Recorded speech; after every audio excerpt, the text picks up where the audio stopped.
Gocémonos y alegrémonos porque han llegado las bodas del Cordero y su esposa se ha ¿qué? Preparado. ¿Y su esposa somos quién? Nosotros. ¿Y quién es la iglesia? Todo el pueblo que ha recibido la naturaleza de Dios. La naturaleza de Cristo ahora está instalada en su vida y todo lo que nosotros hemos sido llamados a manifestar es esa naturaleza en toda nuestra manera de vivir. Todo lo que Dios ha prometido no lo podemos perder de vista, está en su Hijo Jesucristo. Todas las promesas de Dios son en el sí y en el amén. Solo las promesas de Dios se cumplen en Cristo, y es en Cristo en quien Dios nos ha puesto. Y venimos hablando de qué debemos hacer nosotros en estos últimos tiempos en los que estamos viviendo, que hemos sido llamados a perseverar. Y la iglesia, dice la escritura en Hechos 2:42, que perseveraban en la doctrina de los apóstoles, en el partimiento del pan, en la comunión unos con otros y en las oraciones, y que llevamos varias semanas meditando acerca de lo que es la doctrina de los apóstoles, ¿cierto? Y que todo esto nos lleva a pensar que aunque la Biblia son las escrituras nos dan un testimonio de la palabra, ¿cierto? Y que la palabra no es letra, la palabra es una persona. Cuando la palabra nos da, las escrituras nos dan testimonio de la palabra, nos están dando testimonio de una persona. La gloriosa persona del Señor Jesucristo, que es la persona que Dios ha querido revelar desde Génesis hasta Apocalipsis a todos y cada uno de nosotros. ¿Qué debemos hacer hasta que Él venga? Perseverar, ¿sí? No, proseguir adelante, como dice Hebreos, porque nosotros no somos de los que retroceden para perdición, sino de los que tienen fe para preservación del alma, ¿cierto? De los que confían en la obra que Dios hace de una manera muy especial. De manera que nosotros necesitamos conocer al Señor, y para conocerlo necesitamos dentro de nosotros una nueva naturaleza. El hombre natural no puede conocer a Dios y tampoco puede. Por eso nosotros necesitamos una vida nueva dentro de nosotros, una nueva naturaleza, y para eso a todos se nos ha provisto la mente de Cristo en esa nueva naturaleza, para que no tengamos cada uno nuestra propia idea de Dios, sino para que cada uno conozcamos a Dios como Dios se ha revelado, como Dios se ha dado a conocer. Cuando Dios se revela al corazón humano, Dios en esa revelación produce unidad dentro del cuerpo de Cristo. ¿Y por qué produce unidad dentro del cuerpo de Cristo? Porque ya no es la imagen que cada uno se está haciendo de Dios, sino la imagen que Dios está trayendo de sí mismo al corazón de cada ser humano. Y pensando en eso, entonces Proverbios 31:10, y partiendo de que hoy tenemos la oportunidad de compartir en familia muchos, para darle gracias a Dios por un regalo maravilloso como son las mamitas, como son las damitas a las que Dios les ha dado el privilegio de poder cumplir con este rol dado de parte de Dios. Cada uno de nosotros hemos sido traídos a la existencia por Dios, por ese diseño establecido por Él, ¿cierto? Dios a cada uno de nosotros, como dice la escritura, que Él fue el que nos puso en el vientre de nuestra madre, allí fue el que nos diseñó, allí al primero que nuestros ojos pudieron contemplar, mi embrión vieron tus ojos, dice la palabra de Dios. Y aquí empieza a hablar de algo muy importante. No olvidemos que la palabra de Dios siempre nos coloca el orden correcto de las prioridades, el orden correcto de las cosas, porque la inclinación del ser humano es exaltar al ser humano, y cuando el ser humano se vuelve un exaltador del ser humano, el corazón del ser humano se pervierte grandemente, se pervierte el corazón del que exalta y se pervierte el corazón del que recibe exaltación. Mis amados, no olvidemos que en el diseño de Dios nosotros no fuimos creados para recibir adoración, nosotros no fuimos creados para recibir alabanza, nosotros fuimos creados para dar adoración y para ofrecer ¿qué? Alabanza. No olvidemos lo que el Señor le recordó en el día de la tentación a Satanás, que al Señor tu Dios adorarás. Nosotros fuimos creados para que todo mi ser responda a todo lo que Él es.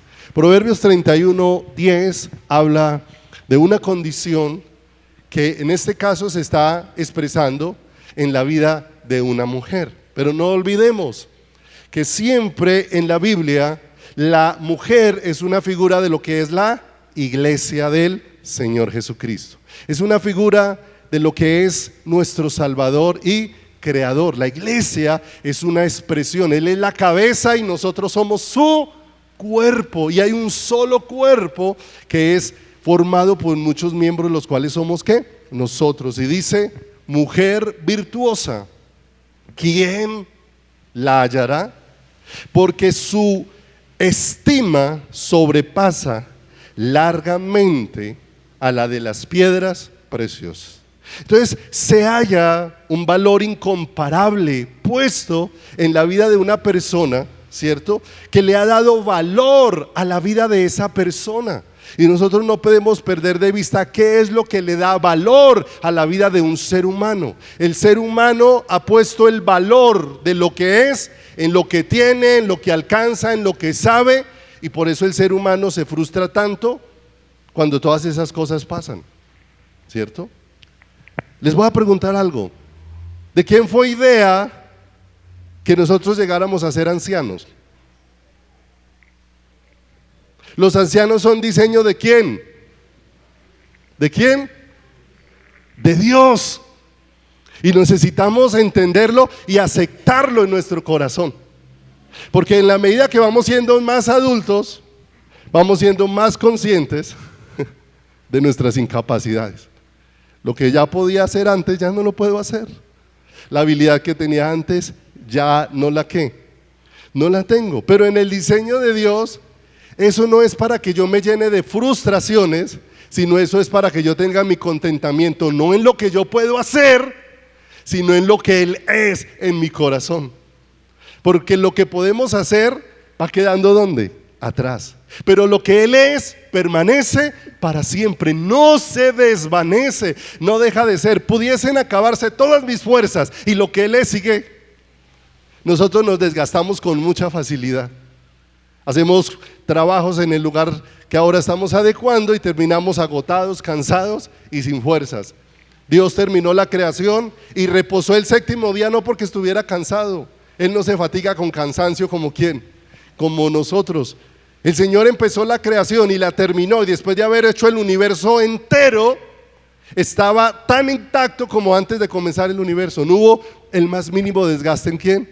En el Dios que es todopoderoso, en el Dios que todo extraordinario. De manera que aquí de una manera especial el Señor nos habla de una mujer virtuosa. ¿Quién qué? ¿Quién la hallará? Y vemos que esa mujer, que es figura de lo que es la novia de Cristo, tiene una característica. La virtud de la mujer no es manifestada en tener hijos, sino en expresar la vida de Cristo. La virtud de esa mujer no está dada por tener hijos. La virtud de esa mujer está dada por expresar el carácter, la naturaleza y la vida de todo lo que es ¿qué? Cristo. Y Dios a las damitas les dio la oportunidad de expresar en ese rol de ser madres, de poder expresar en ese rol la naturaleza de Cristo, en ese rol de madre, en ese rol de amiga, en ese rol de esposa, en ese rol de hija, como nos ha dado a todo el resto, en cada uno de los roles que nos da la oportunidad de ser una expresión de todo lo que es Cristo. Todo lo que Dios ha hecho, lo ha hecho con un solo propósito: que en tu vida y en mi vida Cristo sea ¿qué? Cristo sea expresado. De manera que la virtud de aquella mujer no está manifestada en tener hijos, sino en tener una naturaleza que va siendo expresada en ella, y es la naturaleza de Cristo. Pase al versículo número 30. Entre el versículo 10 y el 30 hay una manifestación hermosa de todo el cuidado que aquella mujer tiene, de toda la expresión, de todo el amor que se está manifestando en el cuidado de otros, en el corazón de aquella mujer. Pero dice el 31:30, engañosa es la gracia. En otras versiones dice el encanto es pasajero, ¿cierto? O sea, lo que puede fascinar de alguien, eso es pasajero, eso se desvanece. Engañosa es la gracia y vana la hermosura. La mujer que teme a Jehová, esta será ¿qué? Alabada. Y mire lo hermoso, termina concluyendo algo aquí poderosísimo, de lo que el Señor va a hablar muchas cosas a lo profundo de nuestro corazón. Porque aquí lo que está diciendo no es que se le exprese alabanza a la mujer, no se trata de eso, no se alaba a la mujer, se alaba lo que la mujer expresa de Cristo, que es diferente. No se alaba a la mujer, se alaba lo que la mujer expresa de ¿qué? De Cristo. El principio de la sabiduría es el temor ¿de quién? El temor de Dios. Nosotros vivimos en la generación más egocéntrica, en la generación que más flores se echan entre uno y otros, y la generación que más flores se echa a sí misma. Pero a su vez eso ha hecho a la generación más frágil, más débil, para enfrentar cualquier situación dentro de ¿quién? Dentro de su caminar. Porque entre más el ser humano se centra en sí mismo, más frágil es el ser humano en todo su caminar, en toda su vida. Dice aquí, la mujer que teme ¿a quién? Al Señor. Esta será ¿qué? Alabada. El principio de la sabiduría es el temor a Jehová. Y nosotros no podemos tener una verdadera revelación o un verdadero temor reverente hacia Dios si no hay conocimiento de Dios en nuestro corazón. No podemos honrar a quien no conocemos.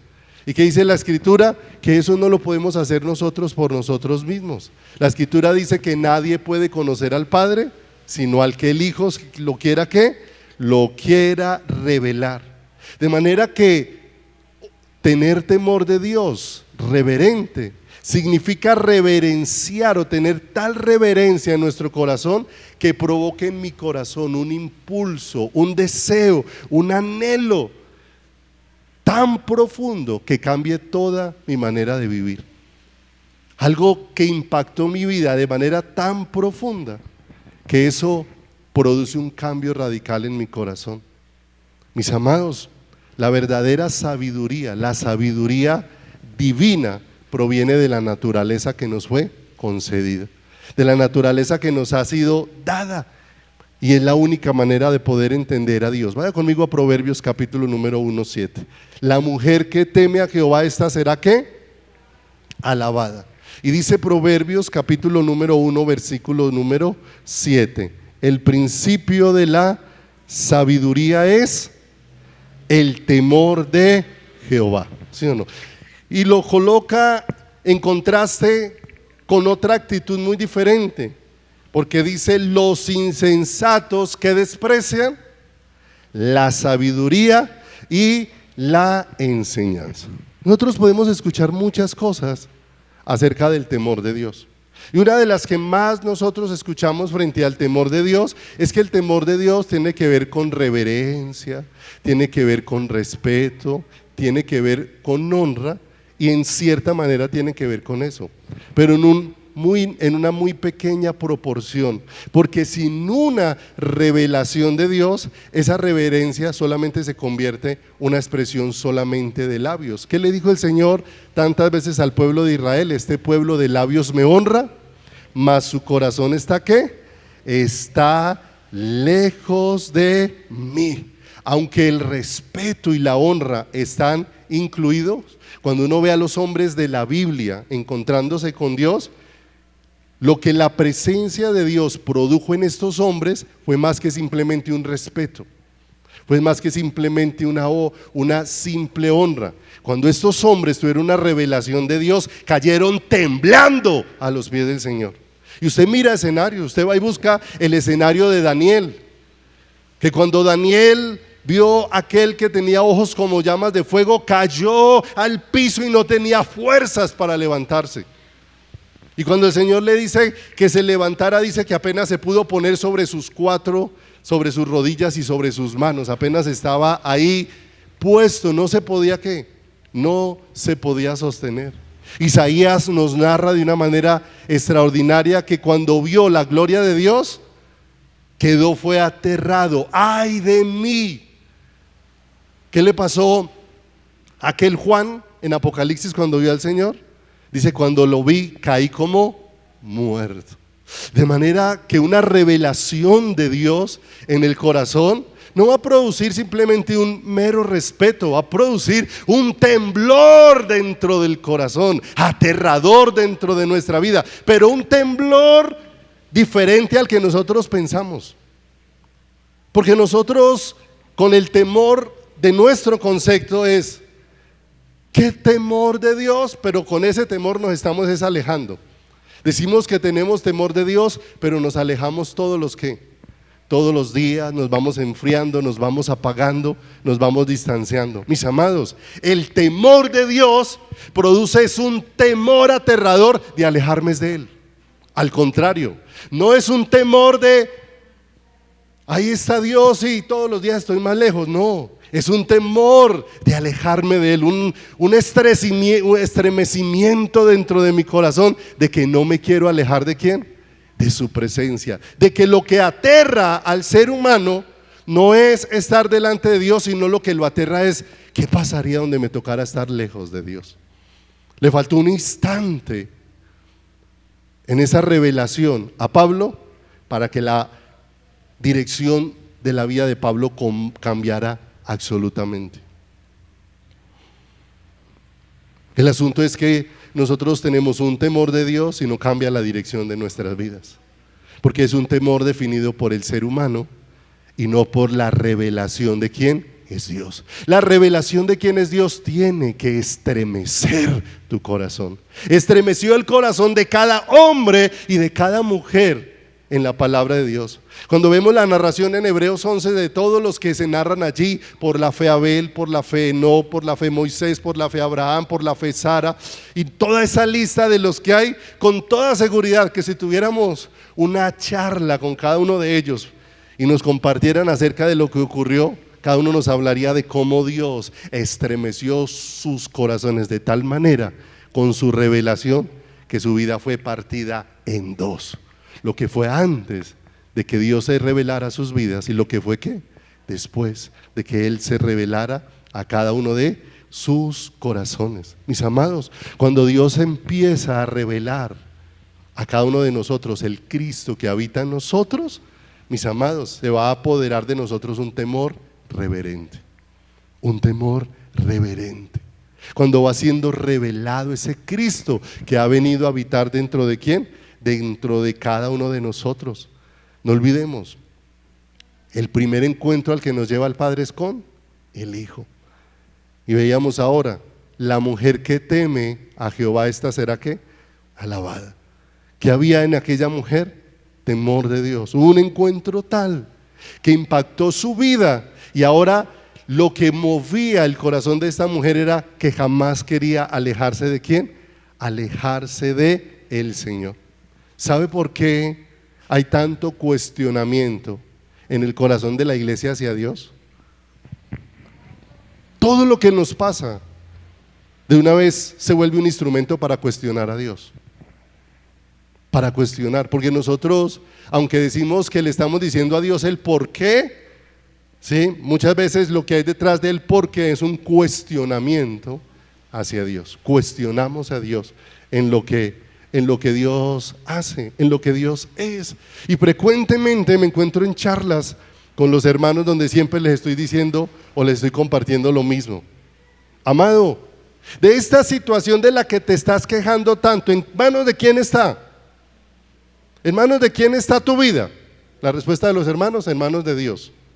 Si estás en manos de Dios, ¿quién permitió esta situación que estás viviendo? Dios. ¿Quién permitió que la estés atravesando? ¿Quién permitió que las cosas se den así? La respuesta es, Y si Dios lo permitió, entonces ¿qué es la quejadera? ¿Qué es tanta reclamación? Porque una falta de revelación de Dios hace que haya un permanente cuestionamiento de Dios en nuestro corazón. Y el cuestionamiento nos aleja. Porque una cosa es preguntarle a Dios el porqué de una situación, para que en esa situación yo aprenda de Dios. Y otra cosa es decirle a Dios el porqué, porque estoy manifestando es un descontento en mi corazón con esa situación. Son dos posiciones completamente diferentes. La mayor parte del tiempo la iglesia estamos en la segunda parte, manifestando el descontento de por qué Dios me permite atravesar. No, amados, Dios es bueno y no hay una situación que Dios te permita que no sea buena en las manos de Dios, para que tú lo conozcas de una manera más profunda y lo más importante, para que seas librado de ti mismo. No nos gusta ese camino, pero es un camino que necesario en nuestras vidas, el camino donde seamos librados de nuestro propio corazón. Nosotros queremos solamente ver en la Biblia un Dios dócil para nosotros poder cuestionarlo. ¿Con qué? Con facilidad. Pero cuando Dios habla de sí mismo, Él habla con firmeza, dejándonos ver, me tienes que conocer, porque si no sabes que yo soy Dios, entonces no sabes en qué dirección se está conduciendo tu vida. Isaías 44:6, si me acompañas allí. Isaías capítulo 44, en el versículo número 6, dice la escritura: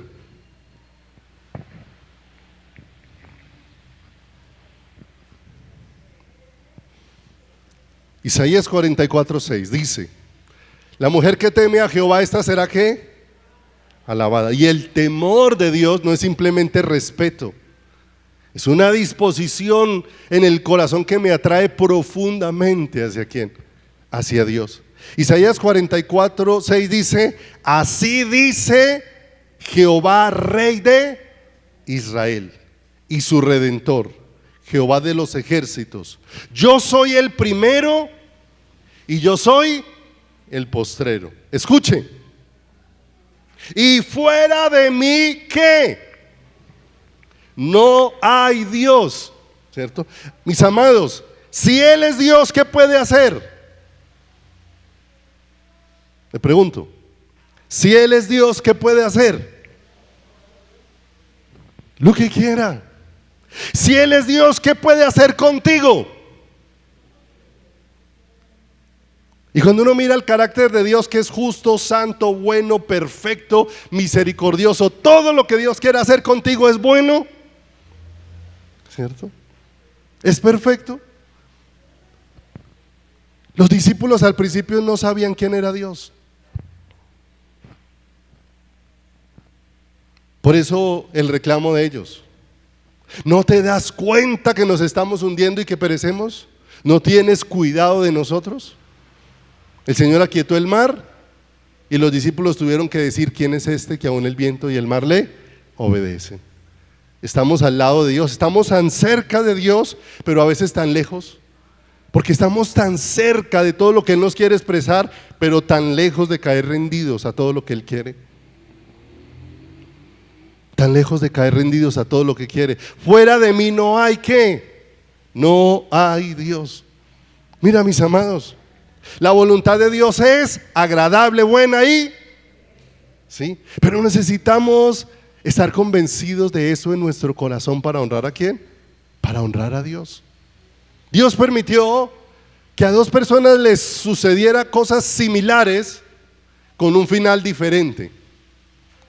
De manera que tú no tienes que andar comparándote con lo que pasa en otro, sino lo que tienes que andar es preguntando cuál es la voluntad de Dios para tu vida. Amén. Les voy a explicar. Dios permite que a uno de los discípulos llamado Jacobo lo apresaran y después de ese apresamiento le dieran muerte. Y en esa misma semana Dios permite que a otro de los discípulos llamado Pedro también lo apresan por la misma orden, y a ese segundo discípulo el Señor permite que las puertas de la cárcel se abran a medianoche y salga libre. En la misma situación Dios permite que Jacobo muera Y en la misma situación Dios permite que Pedro salga ¿qué? Libre. ¿Con quién fue Dios más bueno? ¿Con Jacob o con Pedro? ¿Con quién? Mis amados, donde se cumple la voluntad de Dios, todo es ¿qué? Es bueno. Aquel día la voluntad de Dios era que Jacobo fuera a la cárcel y muriera. Y la voluntad de Dios era que Pedro fuera a la cárcel y saliera ¿qué? La voluntad de Dios para Jacobo, ¿cómo fue? Perfecta. Y la voluntad de Dios para Pedro, ¿cómo fue? Perfecta. ¿Sí o no? Entonces la pregunta es, debemos dejar de estar comparándonos con los demás. Porque puede ser que haya otra persona con la misma situación que tú y estén pasando respuestas completamente diferentes. Porque no se trata de la respuesta, se trata de la voluntad de Dios. ¿Para quién? De la voluntad de Dios para nuestras vidas. Isaías 66, 1 y 2 dice la escritura. Isaías capítulo 66, versículos número 1 y 2. Dice, Jehová dijo así. ¿Quién está hablando? Es importante que siempre tome nota de quién lo está diciendo. Jehová dijo así: el cielo es mi trono y la tierra estrado de mis pies. ¿Dónde está la casa que me habréis de edificar y dónde el lugar de mi reposo? Verso 2. Mi mano hizo todas estas cosas, y así todas estas cosas fueron, dice Jehová. Pero miraré a aquel que es pobre y humilde de espíritu, ¿y qué ocurre en su interior? Y que tiembla, ¿a quién? Y que tiembla a mi palabra. Mis amados, solo un momento, mire, bastaría un segundo de ver la gloria de Dios para que el rumbo de nuestras vidas cambie absolutamente, completamente, totalmente. Solo un ¿qué? Un segundo. De manera que tiene que ser claro que sin el temor de Dios es imposible que podamos vivir la vida de Dios. Es imposible. Proverbios 19, 23. El temor de Jehová es para vida, y con él vivirá lleno de reposo. ¿Quién? El hombre. No será visitado de ¿qué? No será visitado de mal. De manera que el temor de Jehová es para preservar la vida dentro de cada uno de nosotros. El temor de Jehová es donde se manifiesta el poder de Dios para obrar y transformar nuestras vidas de una manera extraordinaria. De manera que el temor del Señor no puede ser un concepto más de las doctrinas cristianas dentro de nosotros. Decimos tener temor de Dios, pero nuestras vidas la mayor parte del tiempo se conducen como si Dios no existiera. Temor de Dios hace temblar todo nuestro ser. Y esto es muy importante, mis amados. Nosotros estamos viviendo tiempos muy peligrosos.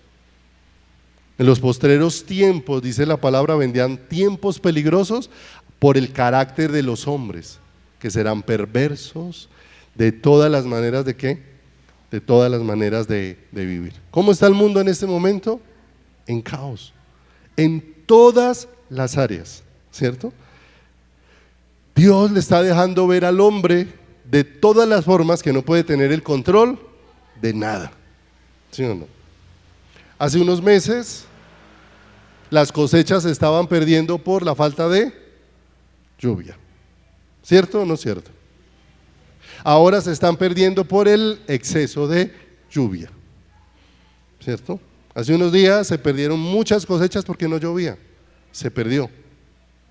Y ahora todos los que habían cultivado decenas de hectáreas de arroz, se perdió porque se le inundaron y ya son irrecuperables.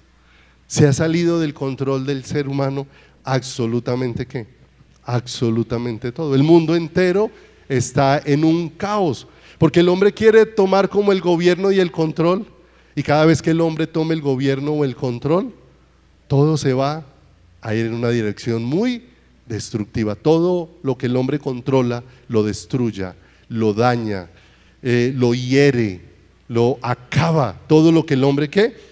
De manera que cuando nosotros vemos allá a la mujer virtuosa, no vemos a una mujer gobernando su casa, porque es el concepto. No olvidemos que nosotros tenemos un concepto muy antibíblico en la región colombiana y especialmente en la región de los paisas, ¿cierto?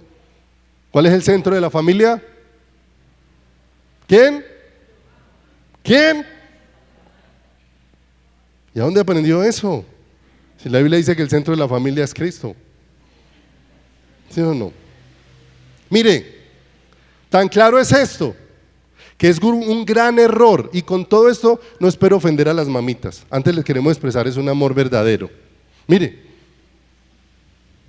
el centro de la familia no es la mamá. Qué pena dolerle el corazón en esa mañana. Porque cuando la mamá se volvió el centro de la familia, ¿sabe cuál es el día más violento del país en todo el año? Siga siendo el centro y vea el resultado. Cuando el hombre es el centro, el resultado es violencia. La cultura paisa hace de la mujer el centro. El reino de Dios solo ha dado un centro. ¿Se llama quién? Se llama Cristo. Esa mujer que está allá está sirviendo, no está gobernando. La mujer de Proverbios 31 no está gobernando su casa. Ella no está al gobierno, ella está al servicio. ¿Y sabe por qué? Porque todo aquel que expresa la naturaleza de Cristo ha sido llamado es a servir, no a gobernar. ¿Sí está claro? Está llamado es a servir, no a gobernar. Marcos 10, 45. Marcos capítulo 10, verso 45. Dice la escritura: porque el Hijo del Hombre, ¿quién es ese? Cristo. No vino para ser servido, sino ¿para qué? Para servir. Y si nosotros vamos a expresar la naturaleza de Cristo, mis amados, no fuimos llamados a ser servidos. ¿Fuimos llamados a qué? Fuimos llamados a qué? A servir. Cualquiera sea el rol que Dios nos haya dado, en cualquier lugar, dentro de la familia y en cualquier lugar, es un llamado a servir. Y es un llamado a servir expresando el carácter, la naturaleza y lo que honra a Dios. Es un llamado a hacer la voluntad ¿de quién? De Dios. Y esto aún nos sirve en referencia a la iglesia. Mis amados, la peor que le puede o lo peor que le puede pasar a la iglesia del Señor Jesucristo es que la iglesia del Señor Jesucristo esté bajo el gobierno de un hombre. Es lo peor que le puede pasar. Por eso no hemos sido llamados a estar bajo el gobierno de un pastor. Hemos sido llamados a estar bajo el gobierno de Cristo, ¿cierto? La iglesia ha sido llamada a estar bajo el gobierno ¿de quién? Al gobierno de Cristo. La peor opción que puede tomar la iglesia es cuando toma el gobierno ¿de quién? No hay como el pastor. Es que no hay como el que dirige la iglesia. Mis amados, está tomando el peor gobierno. Porque el día que Dios le deje ver el peor lado de ese hombre que está dirigiendo, entonces usted va a estar decepcionado de la vida cristiana, pero está decepcionado porque usted puso la mirada en el lugar ¿qué? En el lugar equivocado. En el lugar equivocado. Mis amados, si un hombre que le sirve a Dios o una mujer que le sirve a Dios no muestra lo peor de su vida, no es porque no lo tenga, es porque Dios tiene misericordia y le ha puesto freno a eso dentro de su caminar. A eso dentro de su caminar. No es que seamos mejor que los demás. Dios muchas veces le medio quitó un poquito el freno a hombres de la Biblia y mostraron lo peor de su vida, ¿cierto? Lot, rescatado con mano poderosa de Sodoma y de Gomorra. Y después de que salió allá, y aunque la Biblia habla del justo Lot, dice el Señor, definitivamente el Señor es grande en misericordia. Para mirarnos es única y exclusivamente a través de Cristo. El justo Lot que tuvo hijos con sus hijas. Ese es el justo Lot. ¿cierto? ¿Qué vimos? Que cuando Dios, si Dios no pone límite, Dios nos puede dejar ver aún lo que que ni siquiera nos imaginábamos que éramos capaces de manifestar en quién, en nuestras vidas y en nuestro caminar. De manera que, mire lo hermoso, lo que aquella mujer de Proverbios 31 está manifestando no es un mundo de reglas, ¿sí o no? Porque hoy la mayor parte de las damitas no se quieren casar, porque ellas contemplan no la naturaleza de Cristo, sino un mundo de reglas, ¿sí o no? Yo no quiero cocinar, yo no quiero arreglar casa, yo no quiero aguantarme un esposo, y no quiero, y tiene una lista de ¿qué? De reglas para decir por qué no quiere hacer determinadas ¿qué? Determinadas cosas, mis amados. Pero el diseño de Dios para nosotros no se trata o no está en las reglas, no está en los mandamientos. Mire, a nosotros nos gusta mucho, le voy a decir algo, no sé cuántos de nosotros hemos pasado por enseñanzas donde le enseñan a uno cómo ser papá, cómo ser esposo, cómo ser hijo, cómo ser empleado. Paso 1, paso 2, paso 3. Y después de haber estudiado todo eso, todavía no somos. Mis amados, porque no se trata de un mundo de reglas, se trata de manifestar una naturaleza. Manifestando reglas, hemos destruido todo, ¿cierto? Porque el esposo no siente deseo de decirle a la esposa que la ama. Pero si la regla dice que usted todos los días tiene que levantarse a las 8 de la mañana, mirarla y decirle que la ama, usted el primer día lo intenta, mi amor, te amo. Al otro día, mi amor, te amo. A otra vez se levanta y dice, la amo. Al cuarto día, mo. ¿Sí o no? A los 8 días está harto de eso, porque sabe que todos los seres humanos aborrecemos las reglas. Por eso aún en la cultura escuchamos que dicen que toda regla se hizo ¿para qué? Para romperla. Aborrecemos todo ese tipo de cosas, porque nosotros pensamos que la vida cristiana es un mundo de reglas, que vinimos y se nos dio un mundo de mandamientos. No, mis amados, lo que Dios nos dio no fue un mundo de reglas, lo que Dios nos dio fue una nueva naturaleza para que se manifieste en quién, en nosotros. Y nosotros estamos tratando de ser cristianos a través de un mundo de reglas, ¿sí o no? ¿Cómo se comportan los cristianos? Y así le enseñamos a otros, ¿sí o no? Entonces el cristiano no dice groserías, el cristiano no se aira, y empezamos a hacer una cantidad de ¿qué? De cosas, y usted por dentro está diciendo, me gustaría vengarme, pero como soy cristiano, es que el problema es que yo soy cristiano, pero un día ya no voy a aguantar más y se me va a salir lo no cristiano, ¿cierto?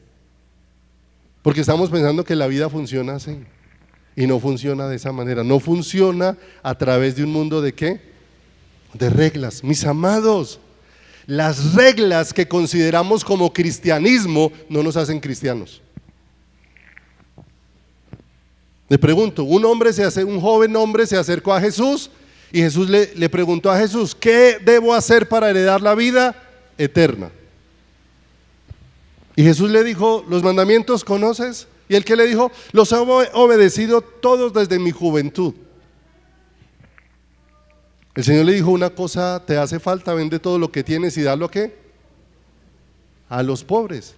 Y dice que él entristecido se alejó ¿de quién? Entristecido se alejó de el Señor. ¿A qué se enfrentó? Que hay reglas que son fáciles, pero hay otras que son imposibles, ¿cierto? No he visto al primero que sacó, no sé si a usted le ha pasado, y el problema de los sobrantes del pollo, los cueros, los gorditos, o la bolsa donde venía la carne, es que si usted la deja por ahí de un día para otro, el olor es ¿qué? Insoportable. Y cuando usted empieza a sentir ese olor como que se va penetrando en todo. Entonces usted tiene un deseo de sacar eso y ¿qué? Y botarlo. Y pasó la basura. Y usted sacó y echó toda esa hediondez ¿en dónde? En la basura. Le pregunto, ¿cuántos se quedaron llorando porque se le fue la hediondez ahí? ¿Cierto que no? Antes quedamos agradecidos de que alguien pasara y se llevara ¿qué? Y se llevara eso. Pero, ¿cierto? Le pasó a una persona conocida que le habían dado un dinero a guardar y ella tenía una ropa para regalar y le pareció que el mejor lugar para guardar ese dinero era entre esa bolsa de la ropa que iba a regalar. Y guardó, eran varios millones. Y después se le olvidó dónde tenía la plata guardada y apareció el que le había ofrecido la ropa. Ella fue y sacó la talega y se la dio. ¿Sí? Como a los 3 días llamaron a reclamarle el dinero, voy a pasar por él. Y se acordó dónde tenía el dinero y se acordó que hacía 3 días había regalado la que. ¿Sí o no? Mis amados, a nosotros no nos duele sino las cosas que valen en nuestro corazón. Cuando se dio cuenta de eso, movió cielo y tierra buscando, gracias a Dios, en esa historia que es real, llamó y el que había recibido la ropa ni siquiera la había destapado. ¿Sí o no? Donde lo hubiera destapado ni le hubiera vuelto a contestar. ¿Cierto? Pero nosotros solamente lloramos por lo que es de valor ¿para quién? Para nuestro corazón. Y hay muchas cosas que se han vuelto de valor para nuestro corazón. Mis amados, lo que nos hace cristianos no es adoptar nuevas reglas y nuevos mandamientos. El joven rico había adoptado todos los mandamientos y no era salvo, no tenía la vida de Dios. Y había adoptado todos los mandamientos. Los fariseos habían adoptado todo el mundo de reglas y no tenían la vida de quién. Y no tenían la vida de quién. Y no tenían la vida de Dios. Amados, lo único que nos hace cristianos es Cristo. No es más. Y cuando la vida de Cristo empieza a ser una realidad en nosotros, no se manifiesta como un mundo de reglas, sino se manifiesta como una vida dentro de nosotros. Se manifiesta como una vida dentro de nosotros. Colosenses, capítulo número 3, versículo número 1. Colosenses, capítulo número 3, verso número 1. Yo creo que esta porción es muy bonita leerla, pero cuando Dios nos da un poco de luz, es muy enriquecedora para nuestros corazones.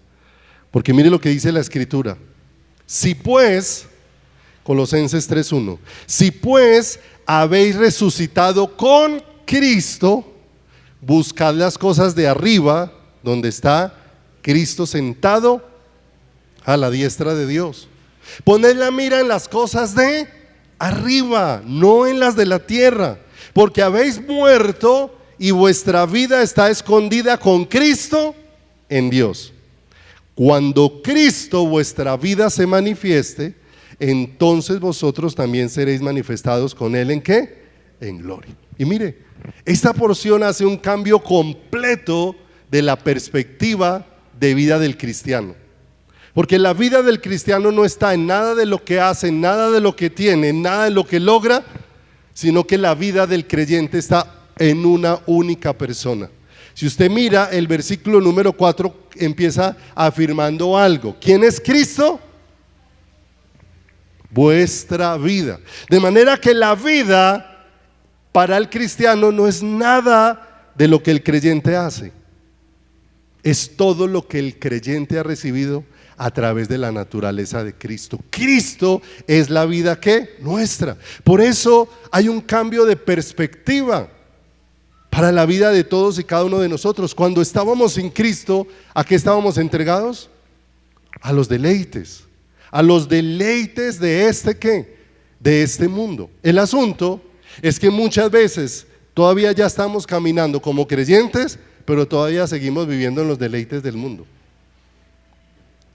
Pero como ya no hacemos las cosas que hacíamos antes porque cambiaron ciertas prácticas, entonces uno dice, yo ya no tomo, yo ya no voy a fiestas, yo ya no bailo, ya no fumo cigarrillo.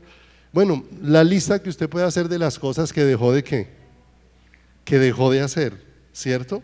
Pero mire, muchas veces seguimos haciendo las mismas cosas que son deleites para el mundo. Porque el mundo todo lo que hace, lo hace es para complacerse ¿a quién? A sí mismo. Y hay muchas cosas que los cristianos hacemos, ¿sí? Diferentes, simplemente que como son buenas, ¿sí? Pero muchas veces las hacemos son para complacernos ¿a quién? A nosotros mismos. Entonces estamos operando en el mismo principio de afuera. Hacemos cosas diferentes, pero con el mismo fin de afuera. El de afuera toma para complacerse a sí mismo.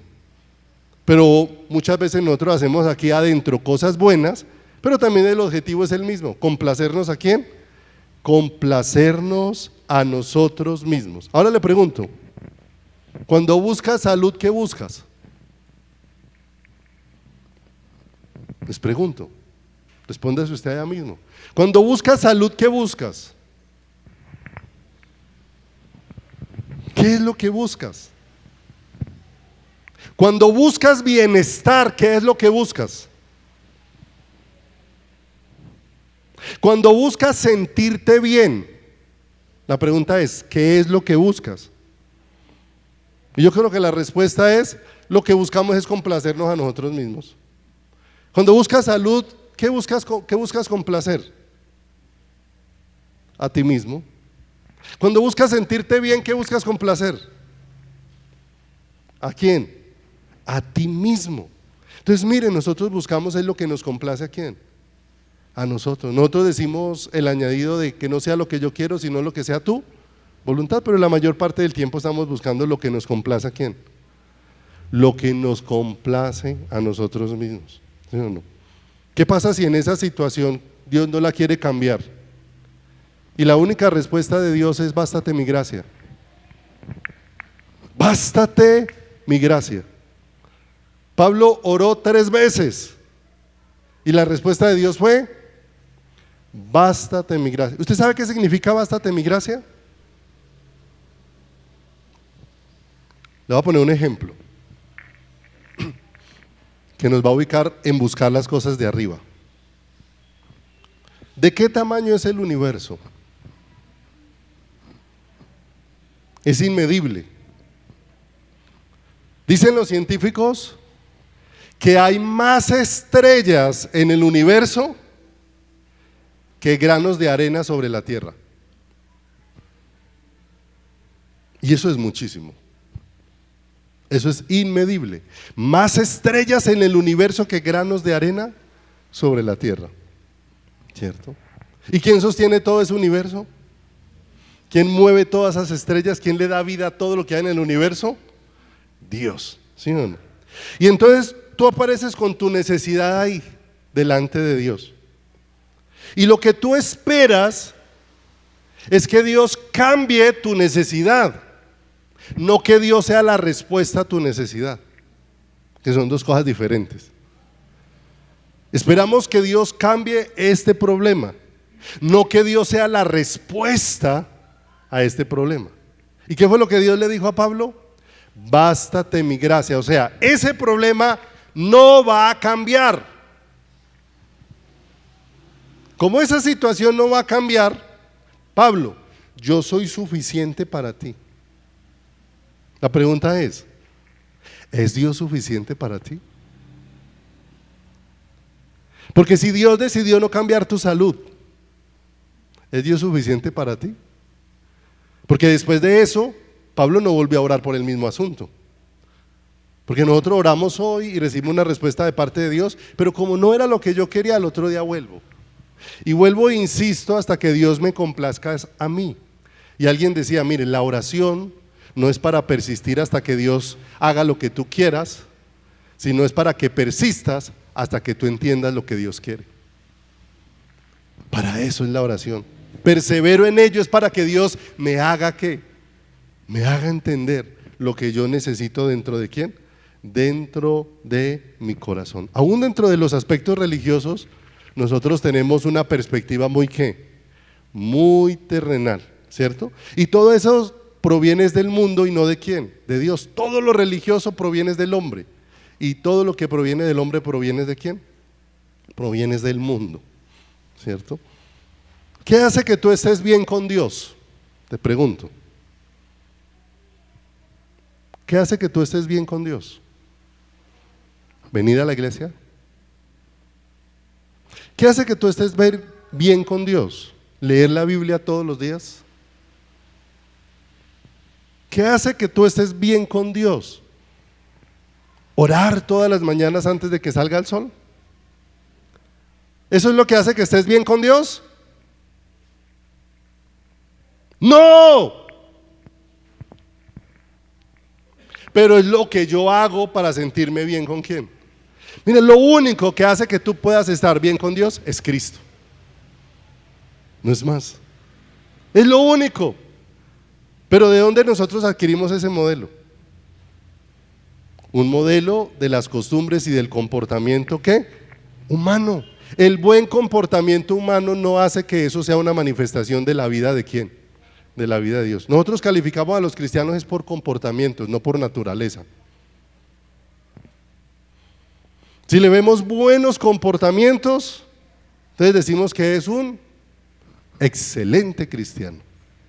Y si le vemos malos comportamientos, entonces le falta consagración, le falta ¿qué? Entrega.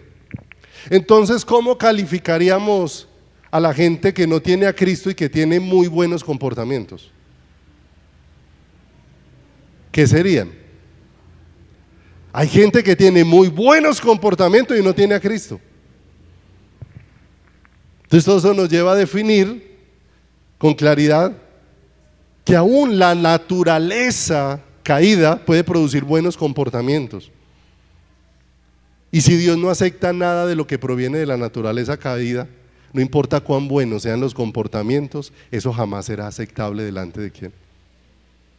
Entonces la medida nuestra no son los comportamientos, es qué naturaleza lo está produciendo. Lo único que honra a Dios es todo lo que produce la naturaleza de quién, la naturaleza de Cristo. La naturaleza de Cristo es la única que complace a quién, que complace a Dios.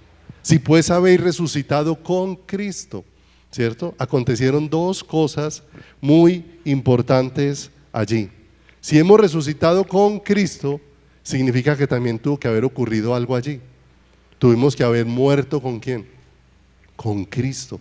Dos cosas claras en nuestra vida y en nuestro corazón. Yo tengo que conocer y entender qué es lo que ha pasado, porque Dios me ha puesto en Cristo y a su vez Dios ha puesto a Cristo en mí. Son dos cosas parecidas, pero muy importante entenderlas dentro de nuestro caminar. Y muchas veces, como estamos más enfocados en muchas cosas, estamos más enfocados en que Dios me resuelva los asuntos, a que Dios definitivamente trabaje en que la vida de Cristo se manifieste dentro de ¿quién? Dentro de mi corazón. Dios no está afanado por nuestras circunstancias, Él las conoce. ¿Cuánto se puede demorar Dios en responder?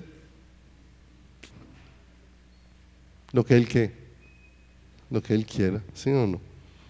Nosotros tenemos un cliché para eso. El tiempo de Dios es bueno, y si es perfecto, ¿por qué queda tanto? Si el tiempo de Dios es perfecto. Si Dios decidió ofrecerle un hijo a Isaac y se demoró 25 años en dárselo, ¿era perfecto? Es perfecto, mis amados. Pero Dios nos está llevando a que nuestro corazón realmente se humille y entienda lo que es estar juntamente crucificado con Cristo, ¿sí? Colosenses, antes de llegar a ese 3:1 donde dice que busquemos las cosas de arriba donde está Cristo sentado, nos ha mostrado todo lo que nos ha sido dado en Cristo. Dice que fuimos pasados de tinieblas a luz. Dice que Él nos ha sido dado como cabeza a nosotros que somos el cuerpo, que somos la iglesia, para que en todo Él tenga la preeminencia, para que en todo Él esté por encima de todas las cosas. Dice que el misterio escondido por siglos, que es Cristo en nosotros, la esperanza de gloria. Todo nos va llevando a mirar ¿a quién? A Cristo. En Colosenses dice que nosotros estamos completos en Él. O sea, si Cristo habita en ti, ¿qué te hace falta? ¿Cierto? Entonces nos damos cuenta que eso en teoría suena muy bonito, pero en la realidad muchas veces sí sentimos que nos faltan ¿qué? Muchas cosas. Entonces, ¿qué necesito conocer? Y buscar las cosas de arriba. ¿Qué es lo que me ha sido provisto a través de la vida y de la naturaleza de Cristo?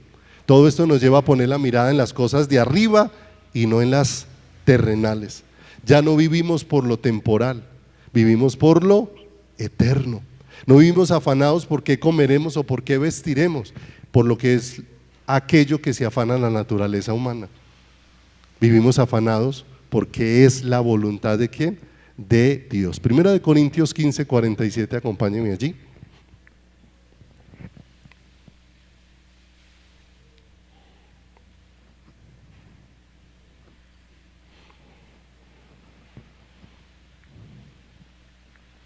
Poner la mirada en las cosas de arriba significa poner el corazón en todo lo que Dios nos ha provisto, y todo lo que Dios nos ha provisto es la vida de su Hijo.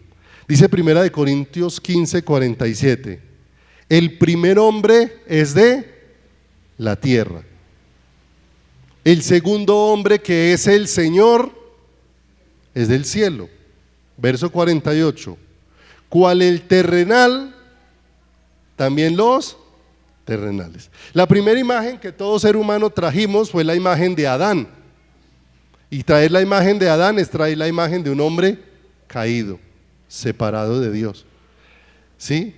Cual la terrenal, también los terrenales, y cual el celestial, también los celestiales. Verso 49, así como hemos traído la imagen del terrenal. ¿Cuál es ese terrenal? De Adán. Traeremos también la imagen del celestial. ¿Cuál es la imagen del celestial? Cristo. Entonces mire lo hermoso, el Señor nos está sacando de la imagen que nosotros hemos tenido y nos está llevando a manifestar una nueva, la vida gloriosa de Jesucristo. Y es algo que el ser humano no puede hacer por sí mismo, pero que Dios desea hacer de una manera gloriosa en el corazón de cada uno de nosotros. No sé si recuerdan la historia de que Jesús vino a un lugar llamado el Pozo de Betesda. Y ese lugar tenía una particularidad, que estaba lleno de enfermos y de gente en muchas condiciones, y que estaban allí con la esperanza de recibir sanidad. De tiempo en tiempo, dice la Escritura, descendía un ángel que movía las aguas, y el primero que se metía recibía ¿qué? Sanidad. Y la Escritura narra de que allí había un hombre que era figura de todo lo que nosotros somos. Había un hombre paralítico que hacía 38 años estaba en esa ¿qué? En esa condición, ¿cierto? Los grados de los que estaban enfermos eran de diversos grados. El que menos estaba enfermo iba a llegar más rápido a las aguas cuando éstas se agitaran.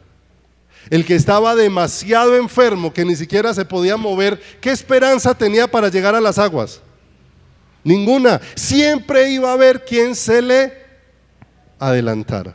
Pero mire lo hermoso, como ese hombre de 38 años es una figura de lo que nosotros somos, Jesús fue el que vino hasta ese hombre. No, ese hombre fue el que buscó a Jesús para que lo ayudara, fue Jesús el que lo buscó para ayudarle.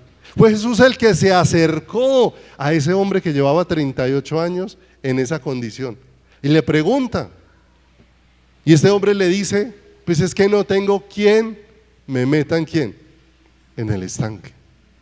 ¿Y sabe qué es lo más hermoso? Que el Señor aparece para decirle, si tienes quien te meta en el estanque, yo.